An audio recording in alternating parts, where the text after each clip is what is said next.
AK-47 bullet song వచ్చింది, పవన్ కళ్యాణ్ అన్న song వచ్చింది. ఈసారి బాక్స్ ఆఫీస్ని బద్దలు కొట్టబోతుండు పవన్ కళ్యాణ్ అన్న. అది రాసి పెట్టుకోండి. నా గుండు మీద ఒట్టు, పవన్ కళ్యాణ్ అన్న సినిమా ఇట్టు. ఓజీ అంతే, తగ్గేదే. చాలా మంది ట్రోల్ చేశారు కళ్యాణ్ గారిని. ఈసారి బుల్లెట్ దింపుతాడా? బుల్లెట్ AK-47 బుల్లెట్ దింపడానికి బుల్లెట్ సాంగ్ వచ్చింది. మీ బుల్లెట్ దిగబోతుంది ఈసారి. అసలు మామూలు కాదన్న, బుర్రపాడు. అసలు ఆ మ్యూజిక్, ఆ సాంగ్ వింటే నిజంగా మెంటల్ ఎక్కిపోయింది. అసలు గూస్ బంప్స్ వచ్చినాయి. ఎలా కొట్టాడు మ్యూజిక్ అయితే మామూలుగా లేదన్న, ఎగిసి దుంకాలనుంది. Bullet song, AK-47 bullet song దిగబోతున్నాయి అందరికి. ఈసారి రాసి పెట్టుకోండి. బాక్స్ ఆఫీస్ ని బద్దలు కొట్టబోతుండు పవన్ కళ్యాణ్ అన్న ఈసారి.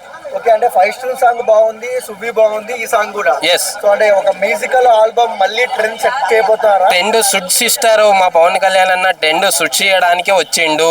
ఓవరాల్ ఏం చెప్తావు ఓజీ గురించి? ఓజీ ఈసారి నా గుండు మీద ఒట్టు, సినిమా ఇట్టు. ఓజీ సినిమా రాసి పెట్టుకోండి. కొంతమంది బాగాలేదు, రొటీన్ ఉంది, ఫైవ్ స్టార్ సాంగ్ మాదిరి. అదే కదన్న, AK-47 దిగింది కదా, అప్పుడు నొప్పి వచ్చింది అన్నమాట. సో అందు గురించే కొంతమంది నెగిటివ్ గా అది బాగాలేదని చెప్తున్నా కదా. బుల్లెట్ సాంగ్ వచ్చింది, AK-47 బుల్లెట్ సాంగ్ వచ్చింది, అందరికి దిగిపోయినాయి బుల్లెట్లు. థియేటర్లో అయితే రచ్చ రంబోలు అన్నాయి సార్. సో అది బుల్లెట్ AK-47 బుల్లెట్ సాంగ్ అనొచ్చు. సో ఆ విధంగా బుల్లెట్లో అందరికి దింపి పడేసిండు.